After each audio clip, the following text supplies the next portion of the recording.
कि एक बड़ा पप्पू है दिल्ली में, लेकिन हमारे यहां पे भी एक छोटा पप्पू है। वो कहता है कि मैं गौ मांस खाती हूं और उसके पास एक वीडियो है, तो वो वीडियो दिखाता क्यों नहीं है? उसके पास कोई तो इस चीज का प्रमाण होगा कि उसने मुझे गौ मांस खाते हुए कहां देखा। कोई रेस्टोरेंट का बिल होगा, कोई फोटो होगा, कोई इंटरव्यू होगा। झूठा और एक नंबर का पलटूबाज है ये छोटा पप्पू। लेकिन आप इससे उम्मीद ही क्या कर सकते हैं जब इसका सीनियर बड़ा पप्पू कहता है कि हमें शक्ति का विनाश कर देना है। जो भी हिंदू धर्म की जो शक्ति है, देवी शक्ति जो है, उसका विनाश कर देंगे। तो जब बड़ा पप्पू ऐसे बातें करता है तो छोटे पप्पू से क्या उम्मीद की जा सकती है? छोटा पप्पू मुझे कहता है कि ये कलंकित है, ये अपवित्र है और इसको देवभूमि में आके पवित्र होना चाहिए। मैं उसको पूछना चाहती हूं कि उसे क्यों लगता है कि मैं अपवित्र हूं? क्योंकि मैंने अपने बाप के नाम के बिना, अपनी मां के नाम के बिना, अपने आप खुद अपना नाम मुंबई नगरी में बनाया, इसलिए उसको लगता है मैं अपवित्र हूं। उसको क्यों लगता है मैं अपवित्र हूं? क्योंकि मैं पॉलिटिक्स में आना चाहती हूं। उसकी क्यों जल्दी है कि मैं पॉलिटिक्स में आना चाहती हूं? मैं अपनी महिला बहनों को पूछना चाहती हूं कि ये जो पुरुष प्रधान समाज है, आज तक हमने इनको वोट दिए हैं, आज तक हमने सब सपोर्ट किया है, लेकिन आप अपनी आंखें बंद कीजिए और अपने आप से पूछिए, जब आप सोचते हैं कि सेंटर में कितनी महिलाएं हैं, मिनिस्टर कितनी महिलाएं आपके सामने आती हैं? 2-3। आप जब राज्य में सोचते हैं कितनी महिलाएं मंत्री या मुख्यमंत्री हैं, कितनी महिलाएं आपके आंखों के सामने आती हैं? 2-3। यही क्या हमारी बेटियों का भविष्य है? आज जब मैं पॉलिटिक्स में, ये पुरुष प्रधान समाज में, अगर आपकी मनाली की बेटी, अगर आपके मंडी की बेटी अपना छोटा अस्तित्व ढूंढ रही है, अपनी छोटी सी जगह ढूंढ रही है, तो उसमें भी उन लोगों को मिर्ची लगती है। तो ये चाहते क्या है कि हमारी बेटियां पॉलिटिक्स में आए ही नहीं? क्या ये पॉलिटिक्स जो है सिर्फ और सिर्फ पुरुषों के लिए ही रह जाए? एक तरफ ये पुरुष हैं और एक तरफ हमारे मोदी जी हैं, जिन्होंने महिलाओं को 33% आरक्षण दिया पॉलिटिक्स के लिए। आज मैं ये सब पप्पुओं को, जो भी है, जो मुझे धमका रहे हैं, मैं चुनौती देती हूं कि ये तुम्हारे बाप दादाओं की रियासत नहीं है जो तुम मुझे डरा के धमका के यहां से बाहर भेज दोगे। ये नरेंद्र मोदी का नया भारत है। यहां एक छोटा सा गरीब मां का बच्चा जो चाय बेचता था रेलवे स्टेशन पर, आज वो इस धरती का, इस देश का सर्वोच्च नायक है, सर्वोच्च प्रधान है, सबसे बड़ा प्रधान सेवक है। ये वो भारत है। मैं गरीब घर की बेटी, मैं ये चुनाव जीतूंगी, लड़ूंगी और बार बार जीतूंगी।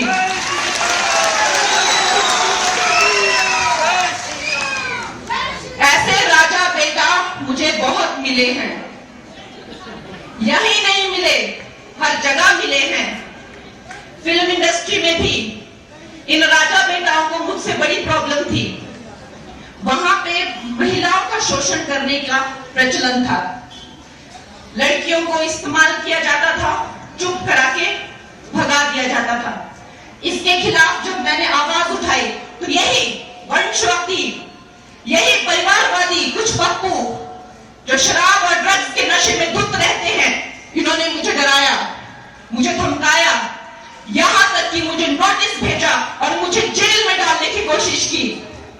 लेकिन मेरा कुछ नहीं बिगाड़ सके। इन्होंने मुझे खत्म नहीं किया। मैंने अपनी फिल्मों से हीरो ही खत्म कर दिए।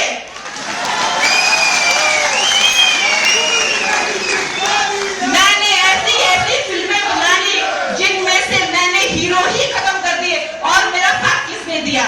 मेरा साथ इस भारत की जनता ने दिया, एक एक नागरिक ने दिया, और फिर भी मेरी फिल्मों को सफल बनाया। फिर एक और पप्पू मेरी जिंदगी में आए,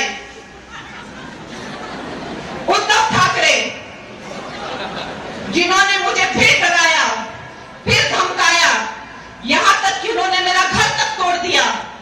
लेकिन आज वो भी ये तमाशा देख रहे हैं कि उनके जैसे उनकी जाति के कितने बिगड़े हुए बिगड़ैल मुझे डराने की कोशिश कर रहे हैं, लेकिन फिर भी मैं इस मंच पे हूं और फिर भी मेरे पास पूरा जनता का साथ है।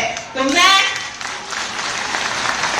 इस मनाली की धरती से, माता हडिम्बा की धरती से ये प्रण लेती हूं कि मैं यहां वापस आऊंगी और आप लोग जब मुझे विजय बना के यहां वापस लाएंगे तो हम अपनी बेटियों के लिए और अपने समाज के लिए एक बहुत बड़ा उदाहरण बनाएंगे कि हमारी बेटियां हर क्षेत्र में लड़कों के साथ चलेंगी और बिल्कुल पीछे नहीं रहेंगी। मेरे प्यारे दोस्तों, ये जो नया भारत है कितनी तेजी से विकास कर रहा है, कितनी तेजी से विकसित हो गया है और हम अभी भी वही फंसे हुए हैं कांग्रेस की झमेलों में। अब ये बात गई, ये बहुत पुरानी बात है, ये कांग्रेस की बात बहुत पुरानी बात है। इनके झांसे में बिल्कुल मत आइए। इन्होंने आपकी मासूमियत का और आपकी शराफत का फायदा ही उठाया है। कहां मिले आपको 1500 रुपए, कहां मिली आपको नौकरियां? इन लोगों के झांसे में मत, सारे देश ने इनसे मुंह फेर लिया है। अब आप लोग वापस उस दुनिया में मत जाइए जिस दुनिया में हमारा भारत भ्रष्टाचार से, गरीबी से और करप्शन से पूरी तरह से पीड़ित था। वापस उस जगह मत जाइए। अब हम बहुत आगे निकल चुके हैं, वो करप्शन की महामारी से हम बहुत आगे निकल चुके हैं। कहां तो हम 11वें नंबर पे थे, अब हम 5वें से, तीसरे से पहले नंबर की बातें कर रहे हैं। ऐसे इकोनॉमी हम बन रहे हैं। नेशनल हाईवे यहाँ पे देखिए मनाली में क्या कितने सारे रोड्स आ गए हैं। हमारी जो बहनें हैं, हमारी जो बेटियां हैं, उनको शौचालय से लेकर, मकान से लेकर, गैस सिलेंडर से लेकर, पानी के कनेक्शन से लेकर, बिजली से लेकर, अरे इन्होंने तो, कांग्रेस वालों ने तो बिजली का कोयला तक खा लिया। हर स्कैम से, हर करप्शन ने इन्होंने कुछ नहीं छोड़ा। जब आजादी के 70 सालों तक भी हजारों गांवों में बिजली नहीं थी और वो बिजली गांव में लाकर दी नरेंद्र मोदी जी ने। जब सब कुछ ही हमें नरेंद्र मोदी देते हैं तो हम फिर किसी और को वोट क्यों दें? दोस्तों, ये हमारा बहुत बड़ा मौका है। ये हमारा वो मौका है जब आपको अपनी बेटी को आगे करके, देखिए जो मेंबर ऑफ पार्लियामेंट होता है वो सेंटर से कनेक्टेड होता है और सेंटर में जिसकी सरकार होगी काम तो वही कर पाएगा। और ये सारा दुनिया जानती है, सिर्फ भारत नहीं, सारी दुनिया जानती है कि आएगा तो मोदी ही।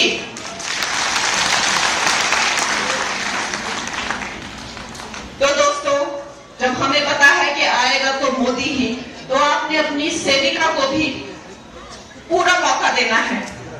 और ये जो लोग कहते हैं कि आती है और ढिंचक ढिंचक करती है,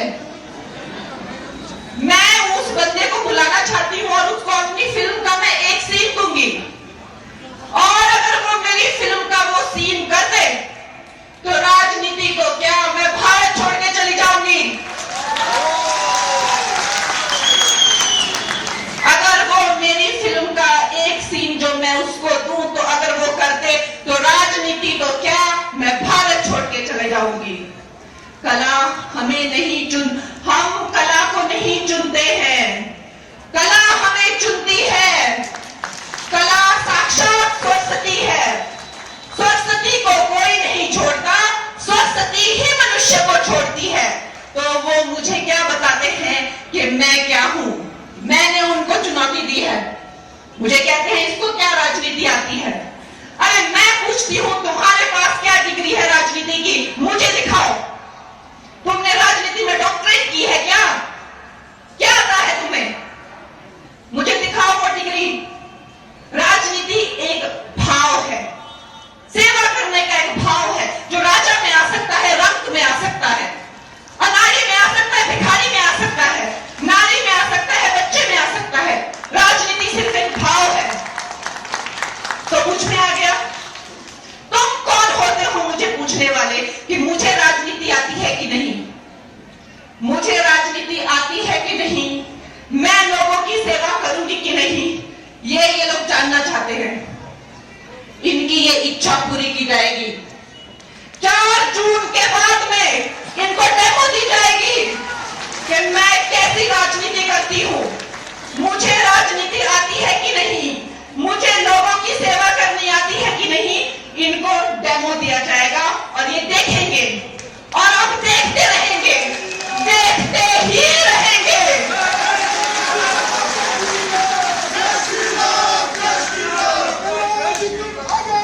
दोस्तों,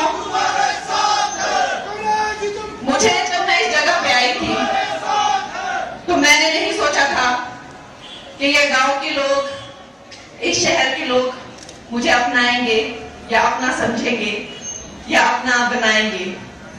लेकिन देखिए क्या कार्तिकेय भगवान की कृपा हुई है, क्या माता हडिम्बा की कृपा हुई है कि मेरे गांव से भी बढ़कर न जाने कितने लोग, कितने गांव मेरे साथ आकर जुड़ गए हैं।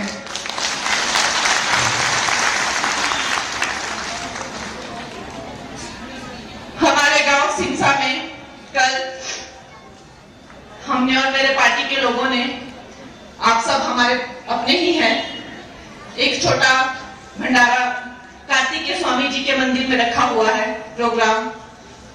तो आप लोग जो जो वहां आए, जिन जिन से बन पड़े, आप लोगों का बहुत स्वागत है।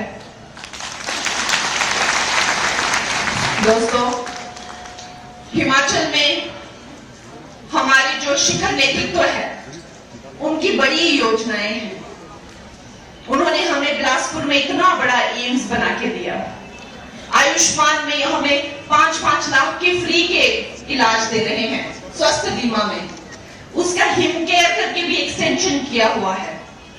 फिर 3 नए नाहन में, हमीरपुर में, चंबा में मेडिकल कॉलेजेस खोल दिए हैं, ऊना में पीजीआई सैटेलाइट सेंटर खोल दिया है, अटल इंस्टीट्यूट शिमला में खोल दिया है। ऐसे न जाने कितने काम हो रहे हैं दोस्तों।